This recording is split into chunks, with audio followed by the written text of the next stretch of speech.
السلام علیکم ورحمۃ اللہ وبرکاتہ۔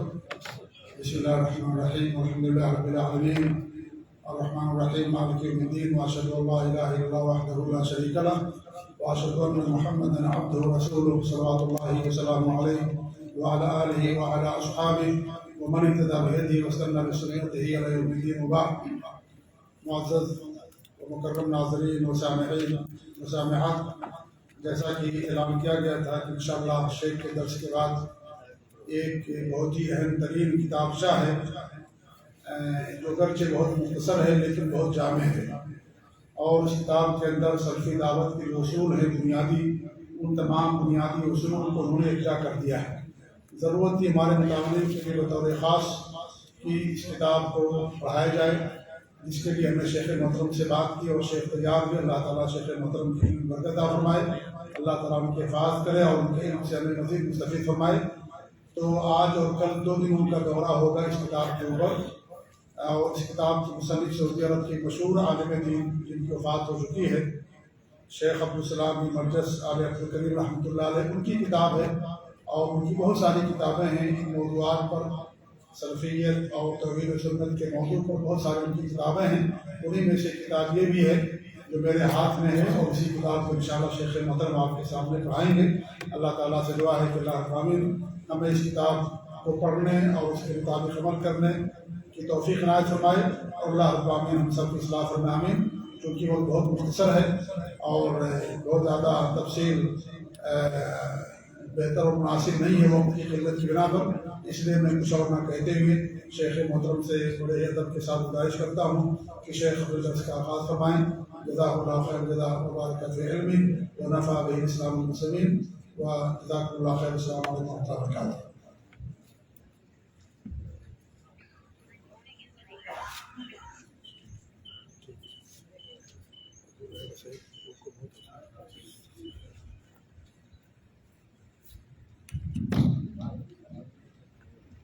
الحمدللہ رب العالمین، والصلاة والسلام علی نبینا محمد وعلی آلہ وصحبہ اجمعین۔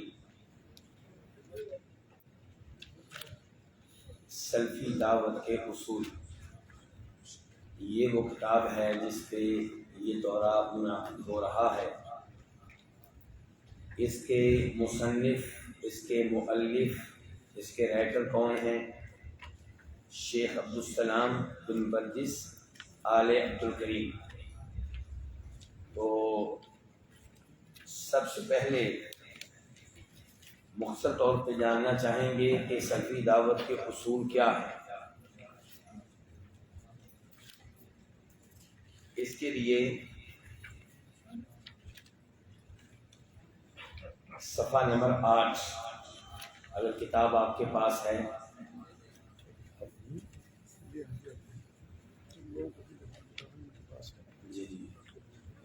جن لوگوں کے پاس کتاب ہے، اور جن لوگوں کے پاس نہیں ہے، میری گزارش یہ ہے کہ آئندہ درس میں جب وہ آئیں تو کوشش کریں اس سے پہلے اس کا پرنٹ نکلوا لیں اور کتابی شکل میں لے کر آئیں، اور پھر ایسی معلومات جو ہیں وہ انسان کے پاس محفوظ رہتی ہیں اور سمجھ بھی صحیح آتی ہے۔ تو صفحہ نمبر 8 ذرا دیکھیے گا اس کتاب کا، اس میں فہرست دی گئی ہے سلفی دعوت کے ان اصولوں کی جو ہم پڑھیں گے۔ آخری 3 لائنیں۔ پہلا اصول، علم شرعی کے حصول کا اہتمام کرنا اور دین کی سمجھ حاصل کرنا۔ تو اگر آپ صحیح معنوں میں سلفی بننا چاہتے ہیں تو پھر آپ کو شرعی علم لینا ہوگا، دین باقاعدہ طور پہ سیکھنا ہوگا، تفصیلات آئیں گی۔ دوسرا اصول، دین اسلام کو عملی پیمانے پر تطبیق دینے کی کوشش کرنا، یعنی کہ اس دین پہ پھر عمل بھی کرنا ہوگا، پہلے علم لینا ہے، دوسرے نمبر پہ عمل کرنا ہے۔ تیسرا اصول، علم و بصیرت کی بنیاد پر دعوت کا کام کرنا، یعنی کہ پہلے کیا تھا؟ علم، پھر عمل۔ اب لوگوں کو دعوت دینا، لیکن دعوت اس طرح نہیں دینی کہ آپ خود جاہل ہوں، دعوت دینی ہے علم کی بنیاد پہ، بصیرت کی بنیاد پہ۔ چوتھا اصول، علم و عمل اور تعلیم ہر پیمانے پر عقیدہ سلف کا اہتمام کرنا۔ جب آپ علم لے رہے ہوں، جب آپ عمل کر رہے ہوں، جب آپ تعلیم دے رہے ہوں، ان تینوں میں آپ نے سلف کے عقیدے کو پیش نظر رکھنا ہے۔ پانچواں اصول، سنت نبوی کا اہتمام کرنا، اس پر عمل کا خوگر ہونا اور اس کی طرف دوسروں کو دعوت دینا۔ یہ پانچواں اصول کیا ہے کہ نبی علیہ السلام کی سنت کا اہتمام کریں، آپ کی احادیث کا اہتمام کریں، اس کا علم بھی لیں اور اس پہ بھی عمل کریں اور دوسروں کو دعوت دیں۔ چھٹا اصول، علماء سنت سے مضبوطی کے ساتھ جڑ کر رہنا۔ وہ علماء جو توحید پہ ہوں، جو سنت پہ ہوں، جن کا عقیدہ اور منہج ٹھیک ہو، ان کے ساتھ جڑ کر رہیں۔ ساتواں اصول، سیاسی پارٹیوں اور پر اسرار خفیہ اسلامی جماعتوں اور تنظیموں سے دور رہنا۔ اس میں یہ جو ہے سیاسی پارٹیوں، یہ لفظ یعنی کہ چاہے آپ مٹا دیں، اس کے بعد پر اسرار خفیہ اسلامی جماعتوں اور تنظیموں سے دور رہنا۔ ایسے تو سیاسی پارٹیوں کا بھی موجودہ زمانے میں کوئی فائدہ نہیں ہے، ان سے دور ہی رہنا چاہیے، لیکن ویسے جو ترجمہ ہے اس کے لحاظ سے بات کر رہا ہوں۔ آٹھواں اصول، حکمرانوں کے ساتھ معاملات اور برتاؤ میں ان اصولوں کی پابندی کرنا جن پر کتاب و سنت اور علماء سلف کی مہر ہو۔ ان کے حکمرانوں کے ساتھ آپ کا رویہ کیسے ہوگا، آپ کا ان کے ساتھ ڈیلنگ کیسی ہوگی، برتاؤ کیسا ہوگا، اس میں آپ ان اصولوں پہ کاربند رہیں گے جو کتاب و سنت میں بتائے گئے ہیں اور جن پہ ہمارے سلف کا اجماع ہے۔ نواں اصول، اہل بدعت کا مقابلہ کرنا اور ان سے لوگوں کو آگاہ کرنا۔ نواں اصول جو ہے اہل بدعت کا مقابلہ کرنے کی بجائے بہتر لفظ ہوگا اہل بدعت سے دور رہنا۔ اگرچہ اہل بدعت کا ہم نے مقابلہ بھی کرنا ہے، لیکن جو رائٹر نے لفظ استعمال کیا ہے اس لحاظ سے ترجمہ یہ زیادہ مناسب رہے گا، اہل بدعت سے دور رہنا۔ یاد رہے کہ یہ کتاب عربی میں ہے اور ابھی ہم دیکھیں گے ان کے رائٹر کون ہے، مصنف کون ہے، آگے چل کے وہ بھی دیکھیں گے۔ اس کا ترجمہ کیا ہے ہمارے محترم ڈاکٹر اجمل منظور سنابلی مدنی نے، اور بہت اچھا ترجمہ ہے، لیکن ترجمہ میں کروں یا کوئی اور کرے، جو بھی کرے گا وہ انسان ہوگا۔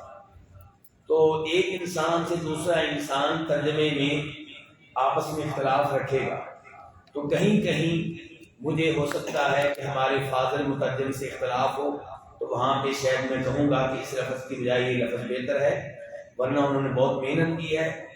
میں پھر کہہ رہا ہوں ترجمہ میں کروں تو ہو سکتا ہے مجھ سے وہ کئی الفاظ میں اختلاف کریں، تو یہ ہوتا ہے، یہ کوئی بڑی بات نہیں ہے، کہنے کا مطلب یہ ہے۔ تو نواں اصول کیا ہوگا، اہل بدعت سے دور رہنا اور ان سے لوگوں کو آگاہ کرنا، یہ نہیں کہ بتانا کہ یہ اہل بدعت ہیں اور ان کی بدعات سے دور رہنا ہے۔ 10واں اصول، زندگی کے تمام معاملات اور حالات میں کتاب و سنت کو لازم پکڑنا۔ تو یہ وہ 10 اصول ہیں جو ہم تفصیل کے ساتھ پڑھیں گے۔ اس کے بعد یہ لکھنے والے کہتے ہیں کہ یہ اصل میں یہ بھی بتا دوں کہ کتاب کے جو رائٹر ہیں ان کے نام تو آپ نے جان لیا، کیا نام ہے بلا؟ جی عبدالسلام۔ انہوں نے یہ کتاب نہیں لکھی، بنیادی طور پہ یہ ان کا محاضرہ ہے، یہ تقریر کی تھی، انہوں نے خطبہ دیا تھا، یہ لیکچر ہے جس کو بعد میں کتابی شکل دی گئی۔ یہ بات آپ کے ذہن میں رہنی چاہیے، یہ اصل میں انہوں نے کیا دیا تھا، محاضرہ دیا تھا، بعد میں اس کو تحریری شکل دے دی گئی، کتابی شکل دے دی گئی۔ اب ہم منتقل ہوتے ہیں صفحہ نمبر 11، پیج نمبر 11۔ تاکہ ہم جان سکیں کہ یہ جو مؤلف ہیں، یہ جو شیخ ہیں، ان کا تعارف کیا ہے۔ تو سب سے پہلے نام و نسب: ابو عبد الرحمن عبد السلام بن برجس بن ناصر آل عبد الکریم۔ آپ ایک فاضل شیخ، فقیہ وقت، ایک عالم اور اصولی تھے کا مطلب یہ ہے کہ یہ فوت ہو چکے ہیں، اور آگے چل کر آپ کو معلوم ہوگا کہ ان کی عمر کوئی زیادہ نہیں تھی۔ ہم میں سے جو اکثر لوگ بیٹھے ہوئے ہیں ان سے یہ چھوٹے تھے، یعنی کہ ان کی عمر صرف 38 سال تھی، 38 جب فوت ہوئے، 40 سال سے کم عمر تھی۔ آپ اس سے اندازہ لگا سکتے ہیں کہ اللہ نے ان سے دین کا کتنا کام لیا تھوڑی سی عمر میں۔ اس کے بعد نشو و نما اور حصول علم: آپ کی پیدائش مملکت سعودی عرب کی راجدھانی کسے کہتے ہیں؟ دارالحکومت شہر ریاض میں 1387 ہجری میں ہوئی۔ 1387 ہجری میں یہ پیدا ہوئے ہیں، اور ابھی کون سا سال چل رہا ہے؟ 1444۔ تو آج سے کتنے سال پہلے پیدا ہوئے یہ؟ جی 57 کے 59، یعنی کہ 59 سال پہلے یہ پیدا ہوئے تھے۔ آپ کی پرورش ایک دیندار اور نیک گھرانے میں ہوئی۔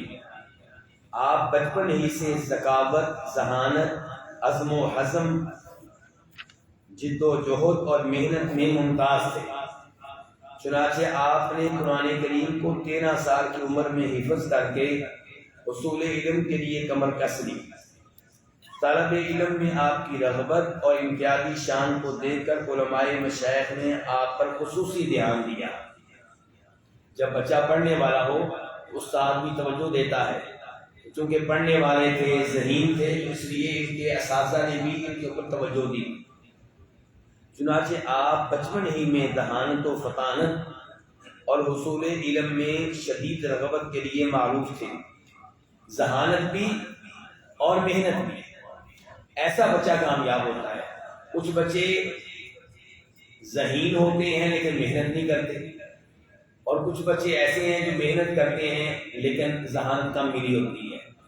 جو بہت آگے جائے گا وہ ہوگا جس میں دونوں چیزیں ہوں، اللہ کی طرف سے ذہانت بھی ہو، ذہن تیز ہو، اور محنت کرنے والا ہو۔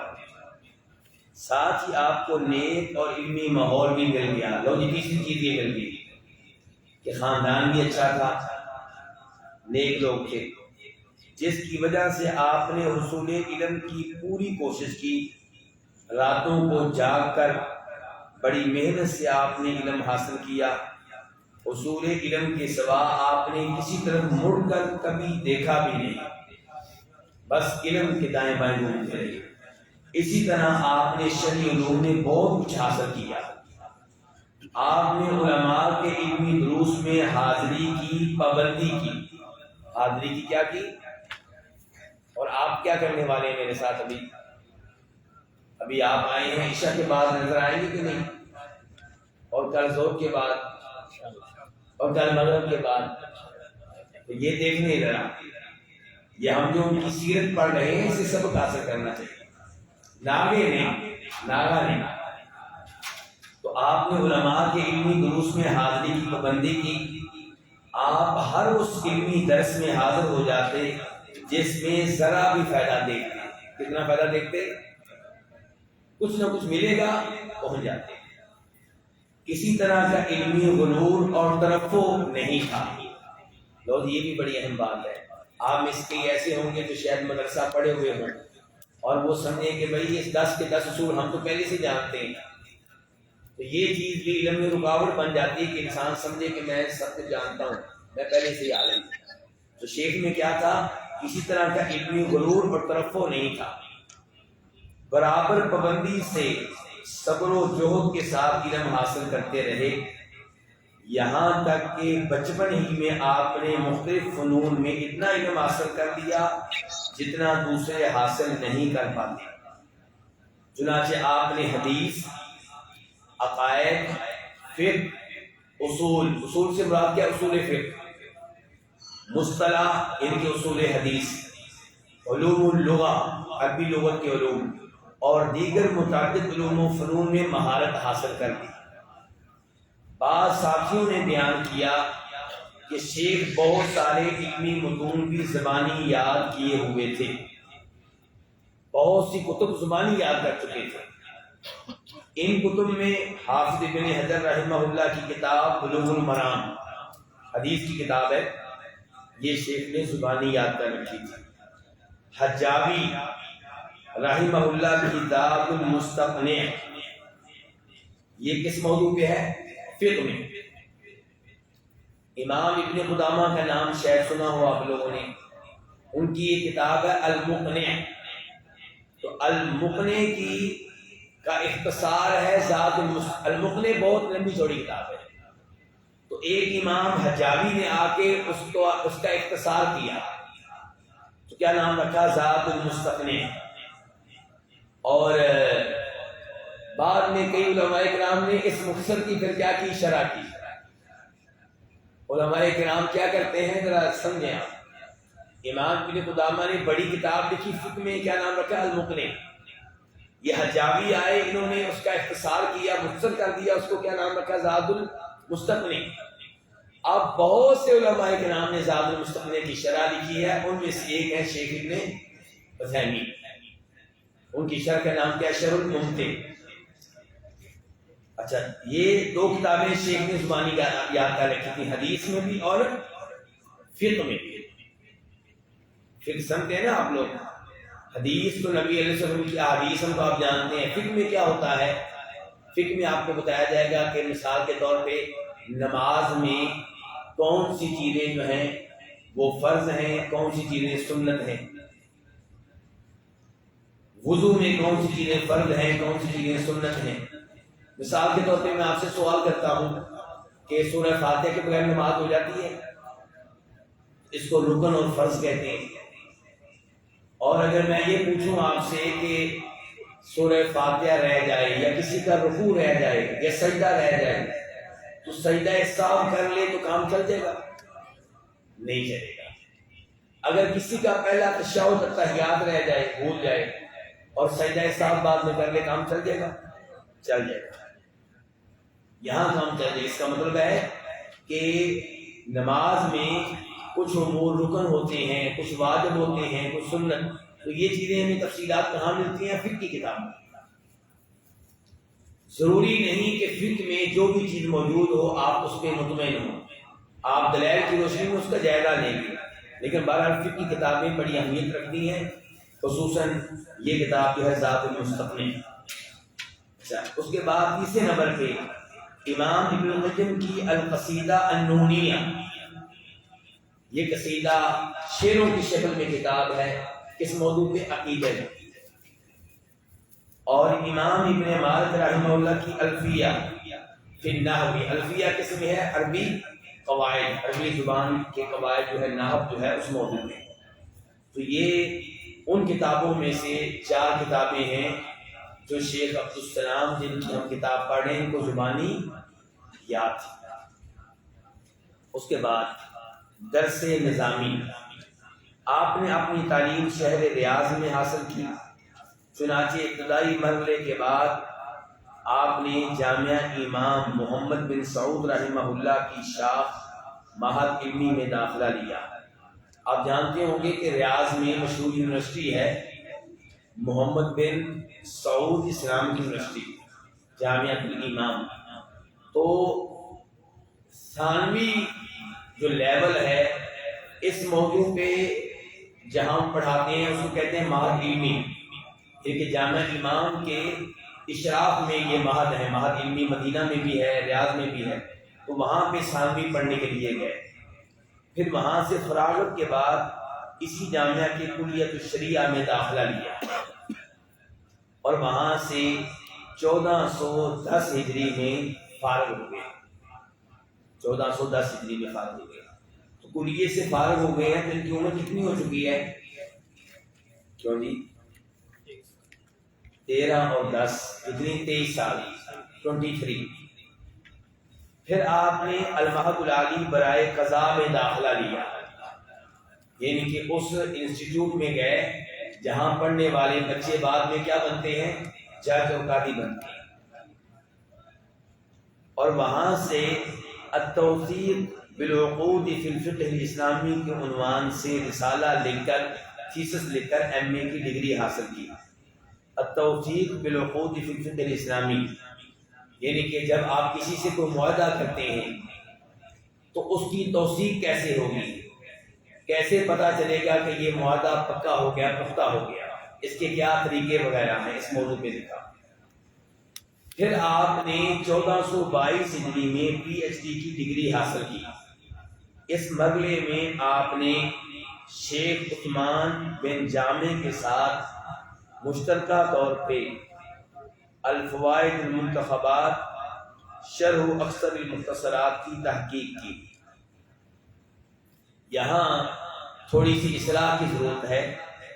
عبارت سے یوں لگ رہا ہے کہ جیسے فاضل مؤلف شیخ عبدالسلام اور شیخ عثمان بن جامع نے مل کر تحقیق کی ہے، تو شیخ ایسے لگ رہا ہے نا، لیکن حقیقت میں ایسا نہیں ہے۔ حقیقت میں یہ ہے کہ یہ کتاب جو ہے نا الفوائد المنتخبات، یہ شیخ عثمان بن جامع کی ہے، اور ہمارے جو شیخ ہیں شیخ عبدالسلام، انہوں نے اس کتاب کی تحقیق کی ہے کسی اور کے ساتھ مل کر، اکیلے نہیں کی۔ کتاب بڑی تھی، کچھ حصہ انہوں نے لیا شیخ عبدالسلام نے، کچھ کسی اور نے لیا، اس اور کا نام مذکور نہیں ہے، لیکن شیخ عثمان بن جامع جو ہیں یہ تو پرانے ہیں، یعنی کہ ان کی طریقے پیدائش آپ لکھ لیں تاکہ آپ کو پتہ چل سکے کہ اصلاح کی ضرورت ہے۔ شیخ عثمان بن جامع جو ہیں یہ 1240 ہجری میں فوت ہوئے ہیں، 1240 1240 ہجری میں یہ ان کے فوت ہوئے ہیں۔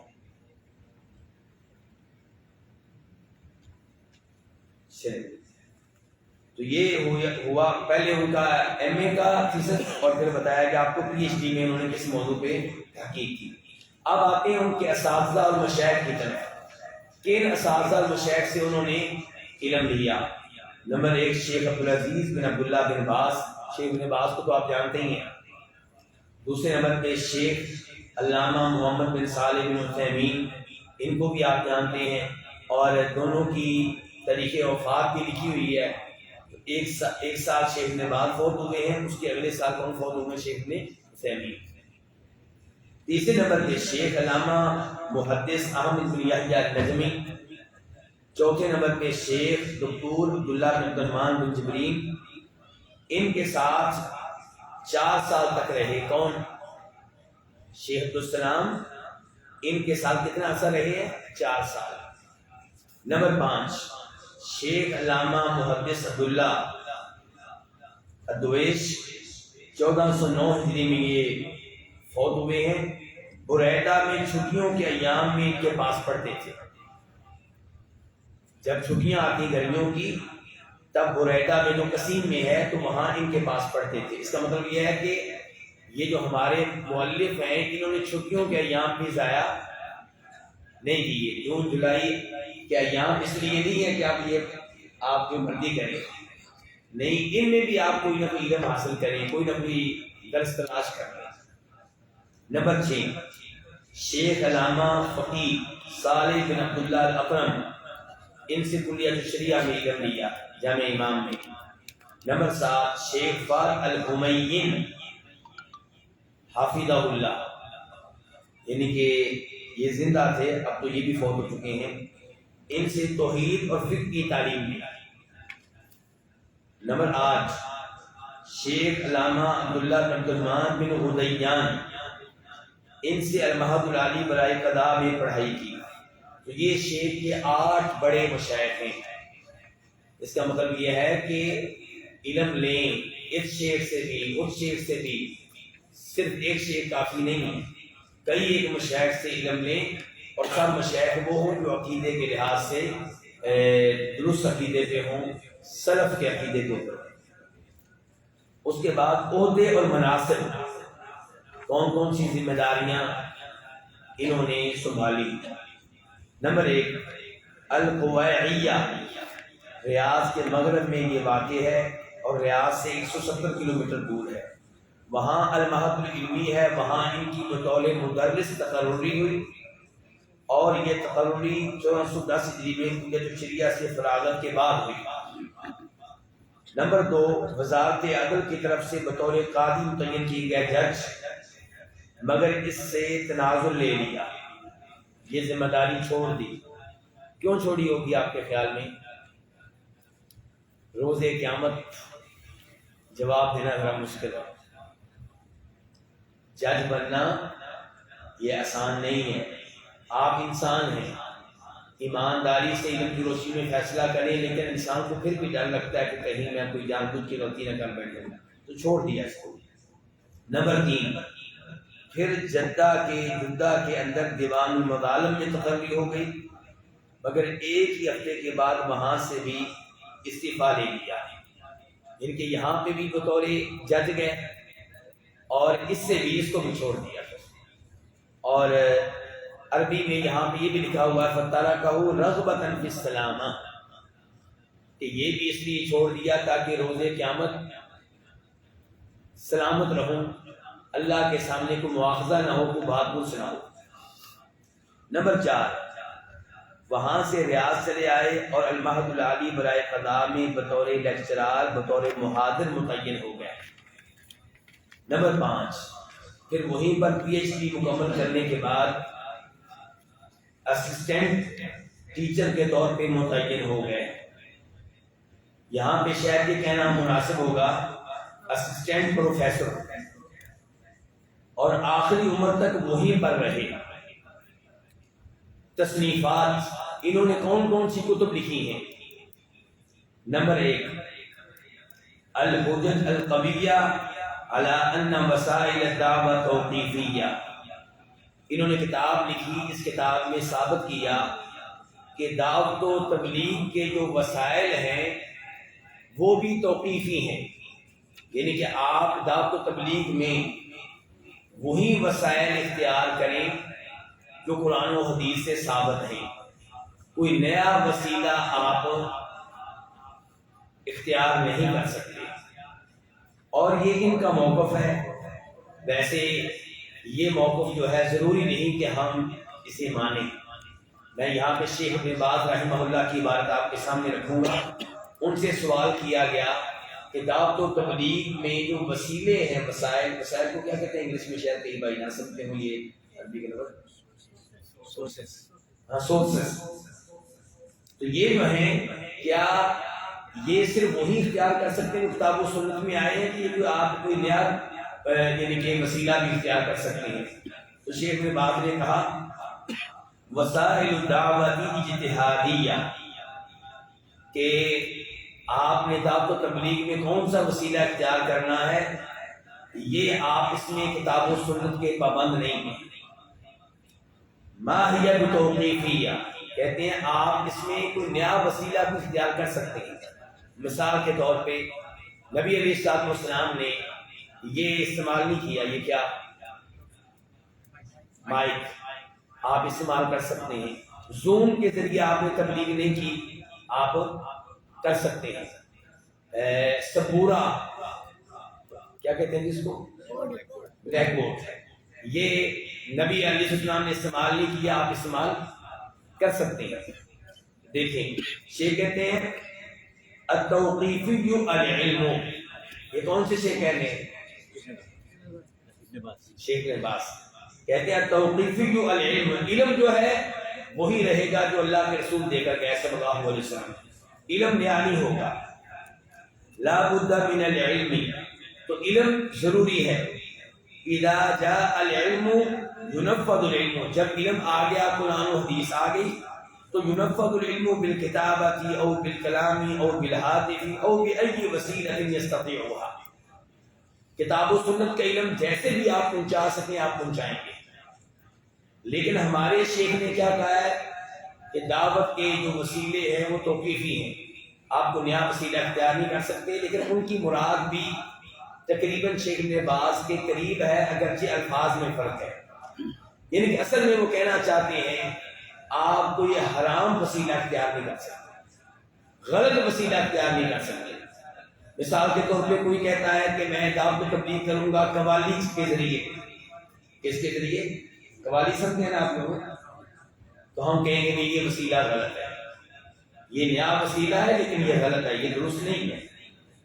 کوئی کہتا ہے کہ ہم اسلام کی تبلیغ کریں گے فلموں کے ذریعے، ڈراموں کے ذریعے، تو ہم کہیں گے یہ غلط ہے، نہیں، کیونکہ ڈرامہ جو ہے اس میں کیا ہوگا، بلکہ آگے تذکرہ آئے گا، شیخ نے اس موضوع پہ بھی مستقل کتاب لکھی ہے۔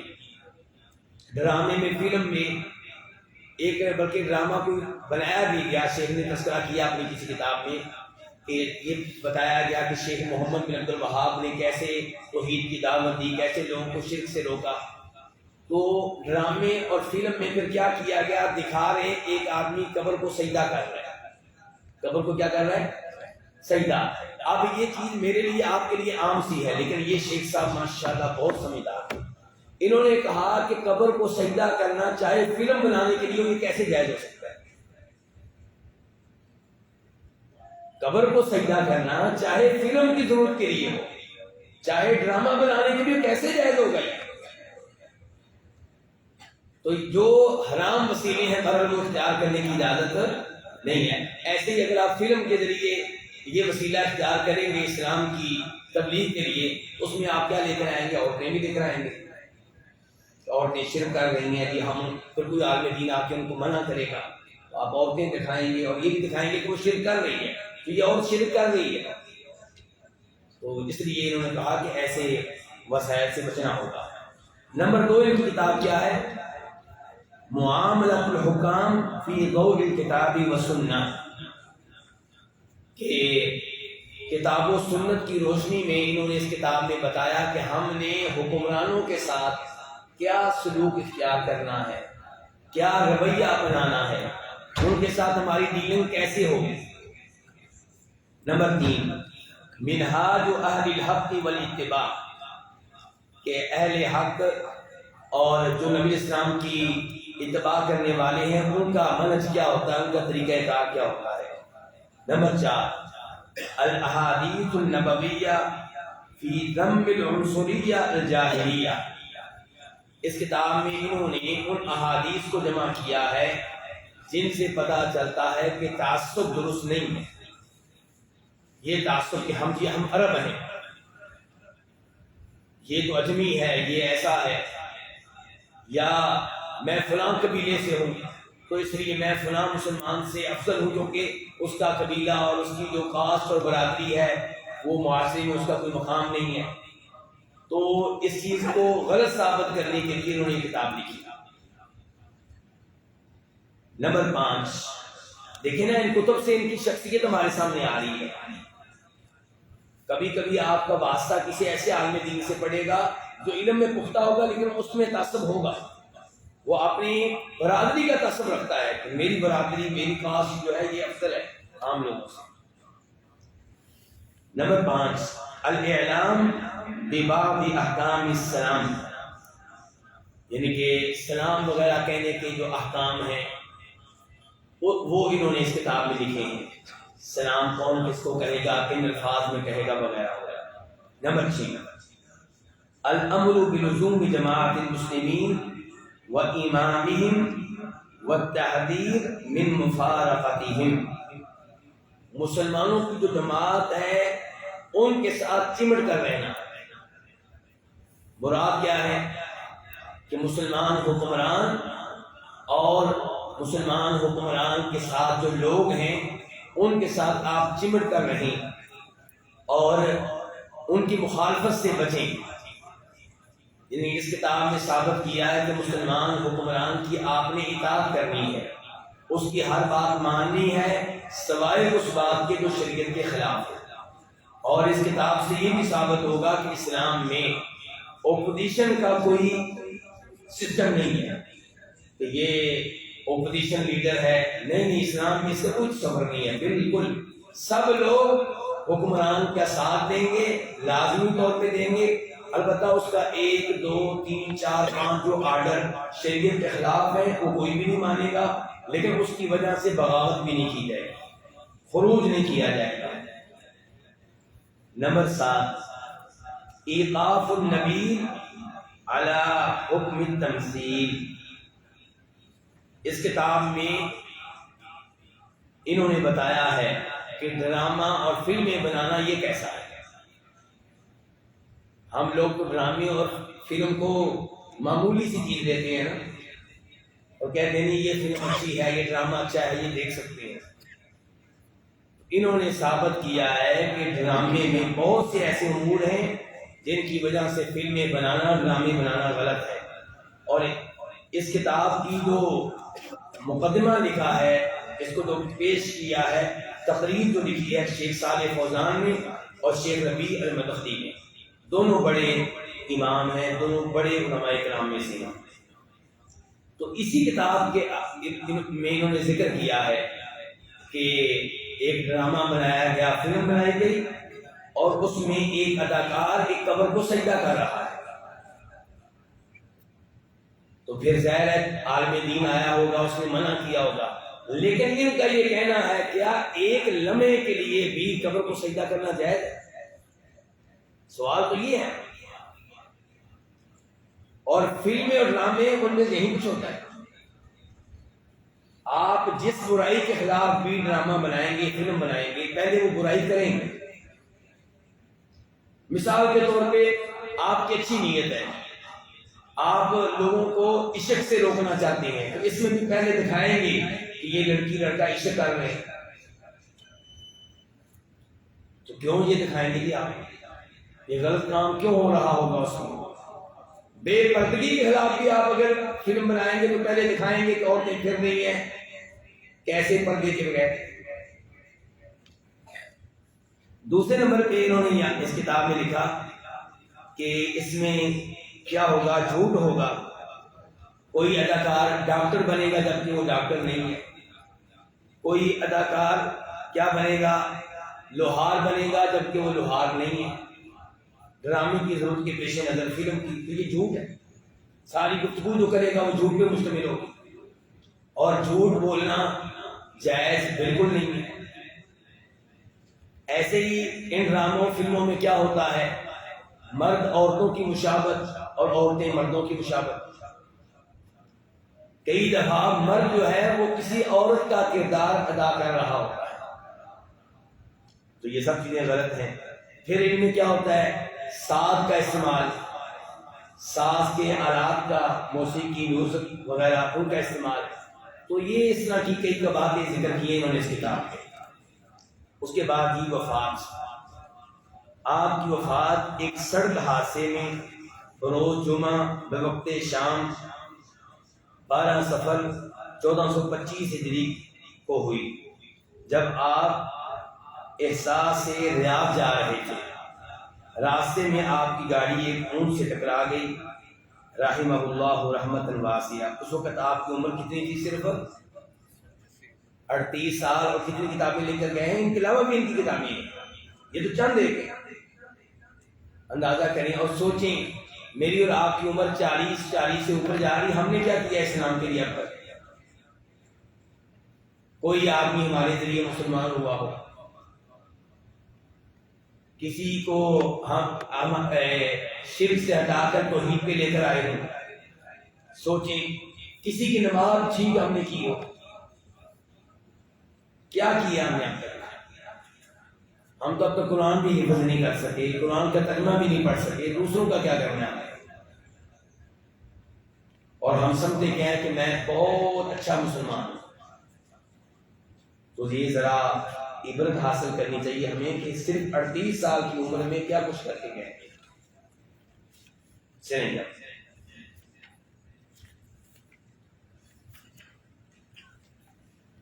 اب شیخ کی کتاب کا باقاعدہ آغاز ہو رہا ہے۔ بسم اللہ الرحمن الرحیم۔ مقدمہ: الحمدللہ نحمده ونستعینه ونستغفره ونعوذ باللہ من شرور انفسنا ومن سیئات اعمالنا، من يهده الله فلا مضل له ومن يضلل فلا هادي له، وأشهد أن لا إله إلا الله وحده لا شريك له وأشهد أن محمدا عبده ورسوله. اس کا ترجمہ شیخ رہنے دو، کیا خیال ہے؟ ہاں جی. یا ایھا الذین آمنوا اتقوا اللہ حق تقاتہ ولا تموتن الا وانتم مسلمون. یہ پہلی آیت ہے جو آپ خطبے میں پڑھا کرتے تھے اور جس میں کیا حکم دیا گیا کہ اللہ سے ہر وقت ڈرتے رہنا چاہیے. دوسری آیت یا ایھا الناس اتقوا ربکم الذی خلقکم من نفس واحدہ وخلق منها زوجها وبث منهما رجالا كثيرا ونساء واتقوا الله الذي تساءلون به والارحام ان الله كان عليكم رقيبا. اس میں بھی تقوی کا حکم دیا گیا ہے کہ ہر وقت اللہ سے ڈرتے رہیں. تیسرے نمبر پہ یا ایھا الذین آمنوا اتقوا اللہ وقولوا قولا سدیدا یصلح لکم اعمالکم ویغفر لکم ذنوبکم ومن یطع اللہ ورسولہ فقد فاز فوزا عظیما. اس میں بھی تقوی کا حکم دیا گیا ہے اور یہ کہا گیا ہے کہ جب بھی گفتگو کریں تو درست بات کریں، غلط بات نہ کریں، نہ شریعت کے خلاف اور نہ کوئی ایسی بات جو جھوٹ پہ مشتمل ہو. اما بعد فإن أصدق الحديث كلام الله وخير الهدي هدي محمد صلى الله عليه وسلم وشر الأمور محدثاتها وكل محدثة بدعة وكل بدعة ضلالة وكل ضلالة في النار. بہترین کلام اللہ کا کلام ہے قرآن، اور بہترین طریقہ نبی علیہ السلام کا ہے، اور بدترین امور بدعت ہیں. بدعت جو ہے یہ بہت بری چیز ہے، اور دین میں ہر نیا کام بدعت ہے، اور ہر بدعت گمراہی ہے، اور ہر گمراہی جہنم میں لے جانے والی ہے. حمد و ثنا کے بعد دراصل سلفی دعوت چند ایسے اصولوں پر قائم ہے جن کی وجہ سے یہ سلفی دعوت دوسری ان تمام دعوتوں سے الگ ہے جو صراط مستقیم سے دور ہیں. ان کے سلفی دعوت کو عام دعوت نہیں ہے. یہ باقی لوگ بھی اپنی دعوت دیتے رہتے ہیں، لیکن سلفی دعوت ان سے الگ تھلگ ہے، اس کی الگ شناخت ہے. اسے جمع کرنے پہ سلفی دعوت کے اصول جمع کرنے پر مجھے دو ظاہری اسباب نے ابھارا ہے. ان کے دو وجوہات ہیں، دو اسباب ہیں جن کی وجہ سے میں نے ان اصولوں کو جمع کیا ہے.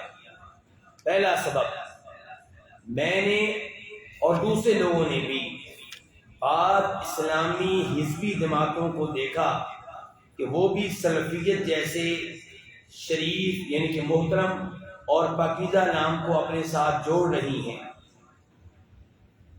پہلا سبب جس کی وجہ سے ان اصولوں کو جمع کیا ہے ہمارے شیخ صاحب نے، ہمارے مؤلف رحمہ اللہ نے، کہ دیکھا کئی ایسی جماعتیں ہیں جن کا سلفیت سے کوئی تعلق نہیں ہے، لیکن وہ بھی اپنے آپ کو سلفی کہہ رہی ہیں.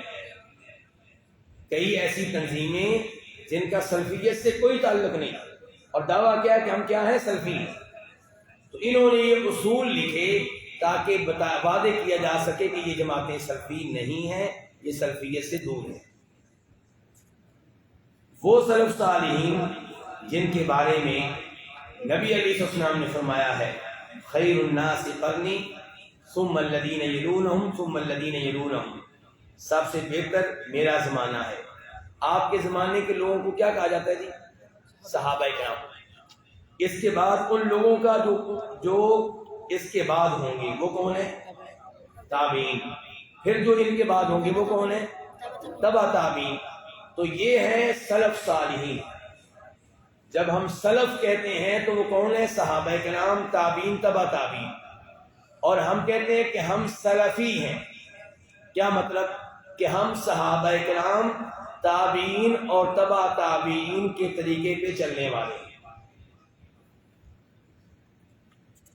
پھر ان جماعتوں اور حزبی تنظیموں نے سلف اور اہل سنت کے نام پر کتابیں اور رسالے شائع کرنا شروع کر دیے.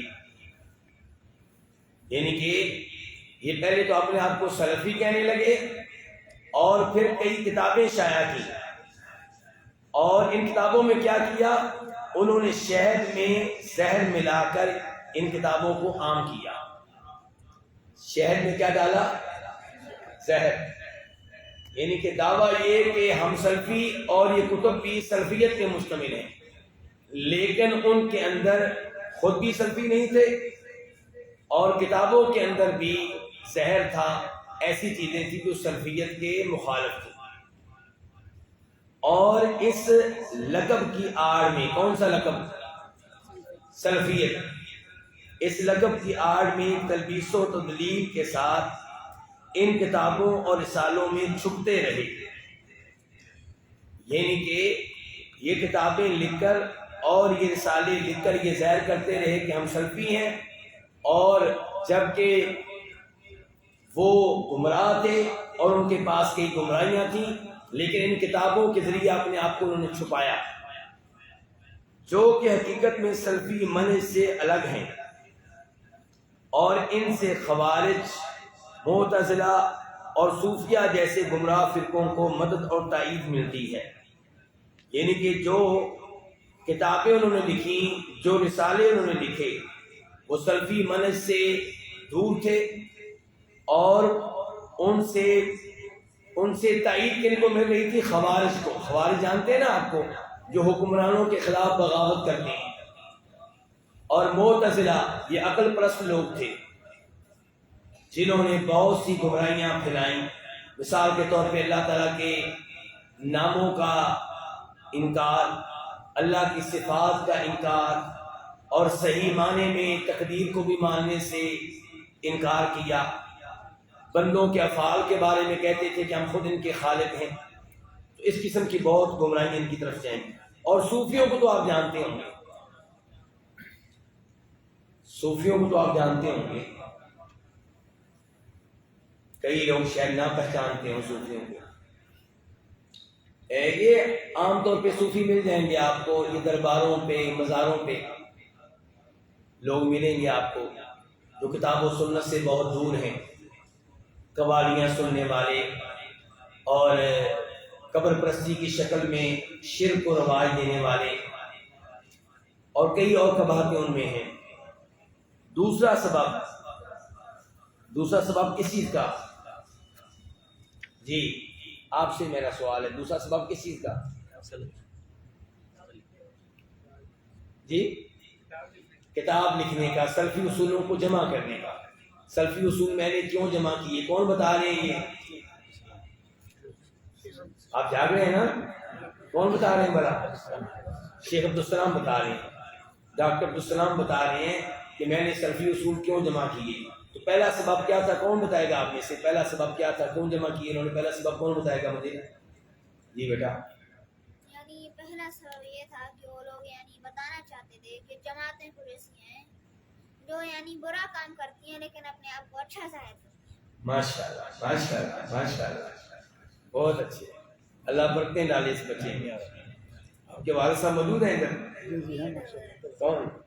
ماشاءاللہ ماشاءاللہ، اللہ اس بچے کو قرآن کا حافظ، دین کا عالم بنے۔ اللہ جی ابراہیم، ماشاءاللہ بہت اچھا، بہت خوشی ہوئی ماشاءاللہ۔ یعنی کہ کچھ لوگوں نے اپنے آپ کو سلفی ظاہر کیا، اور کچھ جماعتوں نے اپنے آپ کو سلفی ظاہر کیا، کتابیں بھی لکھیں اور ظاہر کیا کہ سلفیت پہ مشتمل ہیں، جبکہ حقیقت میں ایسا نہیں تھا۔ تو انہوں نے پھر سلفی اصول لکھے تاکہ بتایا جا سکے کہ یہ جماعتیں سلفی نہیں ہیں، یہ لوگ سلفی نہیں ہیں، یہ کتابیں سلفیت پہ مشتمل نہیں۔ دوسرا سبب، یہ تنظیمیں اور جماعتیں، آگے یہ جو لکھا ہے نا، اور ان میں سے بعض تنظیمیں، یہ مٹا دیں، عبارت بنتی نہیں ہے اس طرح۔ دوسرا سبب، یہ تنظیمیں اور جماعتیں اہل سنت والجماعت کے کسی فرد کے ساتھ تعلق بنا کر اپنے خاص مقاصد کو پورا کرتی ہیں۔ دوسرے نمبر پہ کیا ہوا؟ اپنے آپ کو سلفی ظاہر کیا، اب سعودی عرب میں پہنچ کر شیخ ابن باز سے ملاقات کی اور کہا کہ ہم کون لوگ ہیں؟ ہم انڈیا کے سلفی لوگ ہیں، ہم پاکستان کے سلفی لوگ ہیں، ہم بنگلہ دیش کے سلفی لوگ ہیں، ہم افغانستان کے سلفی لوگ ہیں، ہم مصر کے سلفی لوگ ہیں۔ کیوں؟ فائدہ اٹھانے کا۔ تو اس وجہ سے بھی ضروری ہوا کہ یہ اصول جمع کیے جائیں اور واضح کیا جائے کہ یہ سلفی نہیں. یہ پھر پڑھیں، یہ تنظیمیں اور جماعتیں اہل سنت والجماعت کے کسی فرد کے ساتھ تعلق بنا کر اپنے خاص مقاصد کو کیا کرتی ہیں؟ پورا کرتی ہیں. اور ان کا وہ مقصد اس کے بغیر پورا نہیں ہو سکتا. اس کے بغیر اس سلفی شخصیت سے تعلق قائم کیے بغیر. مثال کے طور پہ شیخ ابن باز کے ساتھ تعلق قائم کیے بغیر. آگے کیا لکھا ہے؟ اس کے بغیر یہ مٹا دیں. دوبارہ پھر آ گیا اس کے بغیر، اس کو مٹا دیں. حالانکہ وہ فرد، وہ سلفی فرد، وہ سلفی امام، وہ سلفی شخصیت، حالانکہ وہ حقیقت میں اس تعلق سے بے خبر اور بری ہوتا ہے. اس شخصیت کو پتہ نہیں چلتا کہ یہ لوگ مجھے استعمال کر رہے ہیں، میرے قریب کیوں ہو رہے ہیں. یعنی اس سے یہ نہیں معلوم ہوتا کہ وہ اس سے کس لیے تعلق بنا رہے ہیں. اور تاکہ بات مزید واضح ہو جائے، میں کہوں گا بیٹا میں کون ہوں. میں کہوں گا، یہ کون کہہ رہے ہیں میں کہوں گا؟ نہیں یہ بچہ بتائے گا. جی بیٹا میں نہیں آپ نہیں. ہاں جی بیٹا کون؟ یہ کون کہہ رہا ہے کہ میں کہوں گا؟ شیخ عبدالسلام. ماشاء اللہ. یہ کون کہہ رہے ہیں؟ شیخ عبدالسلام. ماشاء اللہ، بہت اچھے کا. میں کہوں گا کہ اخوان المسلمین کی جماعت نے، اخوان المسلمین کی جماعت یہ کہاں ہوتی ہے جماعت؟ کون بتائے گا؟ ان کا آغاز کا کس ملک سے ہوا؟ جی مصر سے. اور کچھ عرصہ پہلے ان کی مصر میں حکومت بھی قائم ہوئی تھی. اور ان کی مشہور شخصیات میں سے کون ہے؟ سید قطب اور حسن البنا. یہ ان کی مشہور شخصیات ہیں. اور موجودہ زمانے میں ڈاکٹر قرضاوی. فی الحال تو مصر کی وہ عربی شخصیات بتا رہا ہوں. تو اخوان المسلمین کی جماعت نے شیخ محمد بن ابراہیم. شیخ محمد ابراہیم کون ہے؟ شیخ ابن باز رحمہ اللہ سے پہلے سعودی عرب کے مفتی اعظم کون تھے؟ شیخ محمد بن ابراہیم. اور یہ آل شیخ ہیں. آل شیخ کیا مطلب؟ آل شیخ شیخ محمد بن عبد الوہاب کی اولاد میں سے. شیخ محمد بن عبد الوہاب رحمہ اللہ کی اولاد میں سے. تو شیخ محمد بن ابراہیم کے علمی جہود کو حاکمیت کا نام دے کر خوب اچھالا. یہاں پہ اگر تھوڑی سی بات تبدیل ہو جائے تو زیادہ بہتر رہے گا. مثال کے طور پہ شیخ محمد بن ابراہیم کی علمی جہود کے اس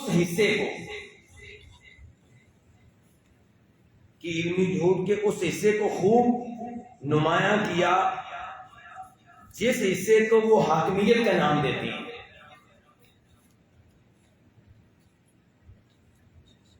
آپ نے توحید حاکمیت سنی ہے؟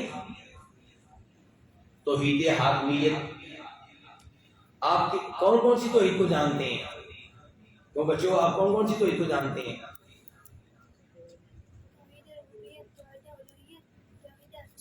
ماشاء اللہ تبارک و تعالی. ماشاء اللہ. آپ لوگوں کے بچے اتنی معلومات رکھتے ہیں تو بڑوں کے پاس کتنی ہوں گی؟ ہو سکتا ہے معاملہ اس کے الٹ ہو. توحید اسماء و صفات، اللہ تعالیٰ کے ناموں کو ماننا، اللہ کی صفات کو ماننا، صحیح معنوں میں ماننا. توحید ربوبیت، اللہ تعالیٰ کے افعال میں اللہ کو ایک ماننا کہ خالق صرف ایک اللہ ہے، مالک ایک اللہ ہے، رازق ایک اللہ ہے، مشکل کشا حاجت روا ایک اللہ ہے. توحید الوہیت جس کو توحید عبادت بھی کہتے ہیں کہ عبادت کا حقدار ہونے میں ایک اللہ کو ماننا، یعنی کہ اللہ کے علاوہ کوئی بھی کسی عبادت کے لائق نہیں ہے، چاہے کوئی نبی ہو، چاہے کوئی. پھر اخوان المسلمین یہ لوگ آئے اور انہوں نے کہا ایک چوتھی قسم بھی ہے توحید. وہ کیا ہے؟ توحید حاکمیت. ذرا نام لیں، کیا توحید حاکمیت؟ کیا مطلب توحید حاکمیت؟ یعنی کہ یہ مانے کہ حاکم صرف اللہ ہے. حاکم کون ہے؟ ان الحکم الا للہ. حاکم صرف اللہ ہے، فیصلہ اللہ کا چلے گا، اللہ کے علاوہ کسی اور کا فیصلہ نہیں چلے گا. کہنا یہ چاہتے تھے کہ انسانوں کے بنائے ہوئے قوانین یہ غلط ہے.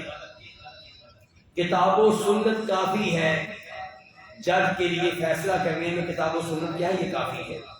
انسانی قوانین کی کوئی ضرورت نہیں ہے.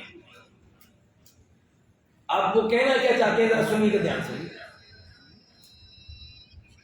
وہ کہنا کیا چاہتے ہیں ذرا سنیے دھیان سے.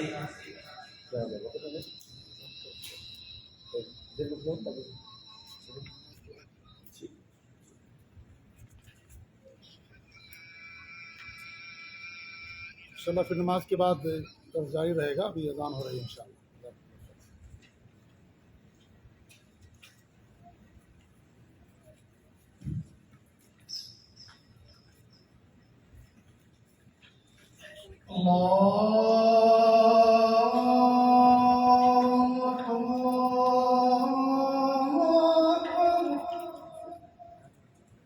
جی اللہ